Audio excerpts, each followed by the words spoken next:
Hello,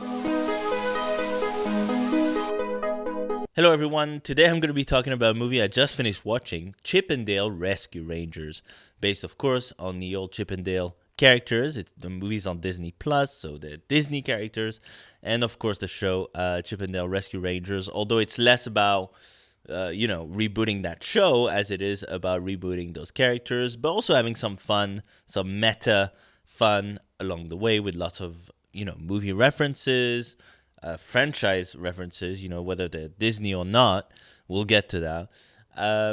And having kind of a Who Framed Roger Rabbit kind of vibe in there. The movie, when it was presented to people on Twitter, got kind of panned initially. Like, people just didn't like the look of it.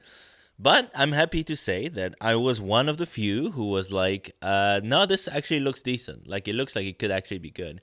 And when the movie came out, finally, people started kind of going, you know what? This actually wasn't that bad. This actually was all right, So I'm starting to see a bit of that. And indeed, the movie is not bad at all. It's definitely a step above a lot of the movies that this film is spoofing. Stuff like Alvin and Chipmunks or the Smurfs, that kind of deal. This is a little bit cleverer than that. It's a little bit more, it's a lot more self-aware. It's very jokey and referencey, but it's a movie that I was actually looking forward to, growing up. The Chip and Dale characters I always thought were awesome. Not even just like in the Rescue Rangers show, although I did really like that show. I used to watch it along with stuff like DuckTales or whatever that Baloo one was called. I used to watch that show and I keep forgetting what it's called because it's a weird name. Yeah, it's back when Disney had lots of imagination where they were just like, Indiana Jones, but it's Chip and Dale. Oh, here's another idea. Indiana Jones, but it's Uncle Scrooge. Oh, I've got another one. Indiana Jones, but it's the Jungle Book. Just lots of creativity was just bubbling in Disney's mind. So, no, but those shows were actually awesome. Like, funnily enough, they were awesome. But yeah, so this movie looked like fun. It didn't look like the best movie ever, but it looked like fun. I was a little bit worried that the movie would have too many references, that the references would become like way too much. But, on the other hand, Who Framed Roger Rabbit had a ridiculous amount of references in it. It was pretty much constant in that movie. But on the other hand of that, how many movies have actually managed to be as good as Who Framed Roger Rabbit, who tried to do that? I don't think any, really. I think Looney Tunes Back in Action did an okay job with that. Space Jam, sort of.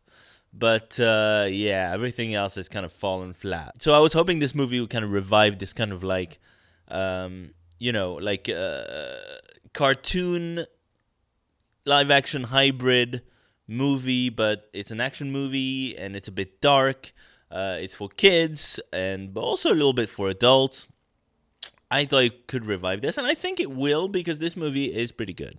This movie's okay. I enjoyed this movie, and it is not as good as Who Framed Roger Rabbit because, again, it's just really hard to be as good as that movie. But it makes a valiant attempt, I think, at doing something like that, and it's good. It does a good job with it. What's the movie about? The movie follows Chip and Dale, obviously, who don't talk like this. They don't talk like... They just have normal voices, which is pretty jarring at first. I think it's Andy Samberg and like John Mulaney or something doing the voices, so it's like really jarring. The sound is the way that they act. So we're kind of following Chip and Dale, the actors, and those little voices that they do in the cartoons apparently was like a voice that they were putting on. Fine, whatever. So this is many years present day. After the cancellation of Chip and Dale Rescue Rangers, the show, and after the whole kind of group broke up because Dale wanted to do his own thing and Chip was just kind of left behind with the show, and the show died, basically. Because of that kind of, it's not really a rivalry, it was just kind of a disagreement. Dale wanted to do some kind of James Bond ripoff show, and yeah, Chip was like, what the hell? So this is many years after that. Chip is working as an insurance salesman, and Dale is still doing kind of acting jobs. He's had kind of a CG reboot surgery to look a little bit like the Alvin and Chipmunks, CG creatures. And so he's got like mini acting jobs, but nowhere near on the level that he used to be. He's doing kind of like random shows with like Baloo from the Jungle Book reboot, who doesn't sound like Bill Murray, but looks just as terrifying as he always did. And there's a lot of jokes about Disney's kind of reboot just frenzy over the past few years, and I think a lot of them are very, very good. And so it's about, basically, you've got this underground thing going on where these cartoon characters keep getting kidnapped by who knows who and turn into bootlegs. Like bootlegs of their characters or other characters. So, for example, a character would get kidnapped, and then they change the kind of look of the cartoon character, and then they dump them in some bootleg, Little Mermaid movie or something. Flounder actually goes through that in the movie. It's low-key terrifying, actually. It's really scary. Like, for a young kid to see Flounder from Little Mermaid get his facial like structure changed and just thrown into like a bootleg like fake Little Mermaid movie. Very funny, but very dark. If I was seeing that as a kid, it would have probably freaked me out a little bit. And this movie has a lot of that. I like that this movie is a bit darker, and I like that it doesn't talk down to kids, which so many movies, including Disney movies, do these days. So I really enjoyed that part of the movie. And of course, it's about Chip and Dale reconnecting, trying to solve the case of the bootleg thing because their friend from the old show gets kidnapped. Along the way, we see this kind of world that the movie's created, which is kind of like it's kind of like a mix of toons and live action people. It's kind of a world that's been kind of built to kind of make sense of all this. You've got CGI creatures. You even have an area in town called the Uncanny Valley, where all these like Polar Express looking characters are just walking around looking weird as hell. Seth Rogen voices one of those characters, and there's a funny joke in the movie where Seth Rogen, who has played a bunch of different cartoon characters pretty much with exactly the same voice, like in Lion King, Monsters vs. Aliens, etc. All these characters kind of come together and laugh in the exact same way as Seth Rogen. Pretty funny joke. I liked it. And there's a lot of really clever ideas in this movie. I like the bootleg storyline. I think is very clever. It's definitely a spin on the... It's not as scary, I guess, as the story in Who Framed Roger Rabbit, where there's actual murders going on. Toons are getting murdered. Humans are getting murdered. It's a whole thing. It's more like people are getting just like weird surgeries performed on them, which is disturbing. Don't get me wrong. But yeah, I mean, this movie's not as dark. Right off the bat, it's a pretty lighthearted film. It doesn't really require you to know a lot about Chip and Dale Rescue Rangers. I personally knew about Rescue Rangers. I always loved these characters, even as a kid. Like watching, there was like an episode with of Chip and Dale with Donald Duck, where Donald Duck is like making these. I think it was like walnut oil or something like that. He's in a shack in the woods making, kind of gathering all these walnuts or whatever, making walnut oil. And Chip and Dale like, what the hell? He's taking all our walnuts. And then they go after him and they find out, oh my God, this walnut oil is delicious. We got to get every single drop of that. And they do. So it's a whole fight between them and Donald Duck. I kind of wish we'd seen Donald Duck in this movie, just kind of meet them again and just be so hateful against them. But we don't see that. We get a glimpse of so many characters, though. Oh my God. We even get to see Roger Rabbit. You see Roger Rabbit. Ugly Sonic is in this. Ugly Sonic, obviously the original design, although slightly changed from the original Sonic the Hedgehog movie. But it's like, I know there's articles out there that explain what loophole did Disney come to make this happen. But it seems pretty scummy. It is funny, though. It is funny. You got Ugly Sonic in there. You got pretty much every Disney character you can think of. I don't think Mickey Mouse is in there, but you see... There's some references to Mickey Mouse. There's Scrooge McDuck, very briefly. I could just name all the characters that you see in this movie all day. And the references are pretty much constant. They're very funny, though. There's a lot, like, this movie really enjoys, like, fake movie posters, okay? Whether it's Ant-Man, which is a Paul Rudd Ant-Man play on words, I guess, where it's like it's Ant-Man, but it's about how charming he is to ants. I don't know. There's better jokes than that, and worse ones. There's characters who are the villains. I'm not gonna really reveal who they are, even though that was freaking spoiled for me in on Twitter. But it's pretty evident from the get-go that this is the case. So it's not really a twist in the movie. Kind of clever the way they did that. I was a little bit worried early on that we wouldn't get much action in this movie, but it eventually, like in the second half of the movie, it delivers in the action department. You've got some chases, you got some fights, you got the plane thing from Rescue Rangers. It's a nice throwback. The references were a lot funnier and less obnoxious than I thought they were going to be. Although here and there's probably a couple references you can pick out that's like, all right, that's too much. You can take that out. You know what I mean? But it didn't feel too overwhelming, though. It was a lot, but it was not too overwhelming. I think they stay grounded enough that the story kind of prevails. Like, it's all about that story. And I enjoyed the story. Some couple of bits here and there don't make like a whole lot of sense, but you can't think about it too much, It's a Chip and Dale movie. The fact that they made a Chip and Dale movie and they took it as seriously as they did here just goes to show that if Disney puts their mind to it, they can do something not stupid, right?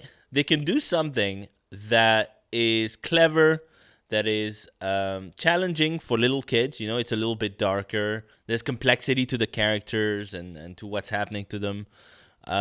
It's not just like believe in yourself or friendship lasts forever. It's not just that. It's like there's a whole actual like mystery going on here.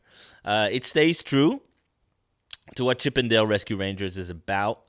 Again, I kind of wish the voices were a bit different, but it makes sense in the context of this movie, and the actors did fine. You do get used to it, though it is very jarring at first, like I said. It's a funny movie. It's a funny movie. I did chuckle a few times watching it. It does have this nostalgia vibe to it, It's references to the NES games. There's references to Pogs. Pogs are a big deal in this movie. References to lots of other shows at the time, whether it's Darkwing Duck or God knows what else. Dumbo, any Disney thing that you can think of is referenced here, including all the new stuff that Disney acquired from The Simpsons to South Park. I can't believe they got like a South Park character in there. Beavis and Butthead. Like, there's a lot of characters you really wouldn't expect would be in this movie, but they are. So, kind of cool. Sometimes a little bit too much, but overall, I think it helps give a sense of what this world is all about, and it makes sense in it. I enjoyed this movie. It was entertaining. It's not like you don't feel dirty watching it. It's not like when you're watching like Alvin and the Chipmunks Chipwrecked or whatever. It's not like that. It's not like this kind of cheesy ass, very condescending, kids movie. It's a little bit better than that. Okay, I would say actually a lot better, to be honest, because there's actually some effort there. The animation on the characters is not as fluid or as good as the animation of the original characters in the original shows. But I think the animation style that they went with for the 2D sort of animated characters, I think it works for the kind of live-action hybrid vibe that they're going for here. Because when you think about it, even Roger Rabbit looked very different than he would have if it was just kind of a normal cartoon. He's like all 3D and shit. He's got like all these shadows all around him. Of course, this movie is not on the level of Who Framed Roger Rabbit, but I think they tried something different with the animation here, and I think it works. There's a character who's live action, who's a main character in the movie called Ellie, and the actress is quite good. Although I feel like this character is a little bit bland, so that was kind of a shame. Like, reminds me of the characters in the Sonic movie, like the cop, Donut Lord, and his wife. She feels a little bit out of place. I wish we'd had some other character in there, like a character who's not just like a person, but someone a bit more like larger than life, someone who would live in that world. Because the problem with the character of Ellie in this movie, is not the actress. Like, she's fine, or even the way the character is written. It's just really the character. The character needed to fit in that world, and she really didn't feel like she did.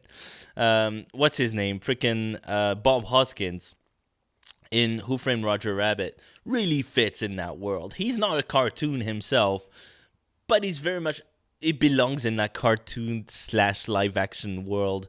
It's kind of like dated. It's like the 40s kind of thing. Here, it's like present day, but she's not really kind of a larger than life character. She's just a person. And I felt that was kind of a missed opportunity. I think we could have had like a slightly more out there character playing that role.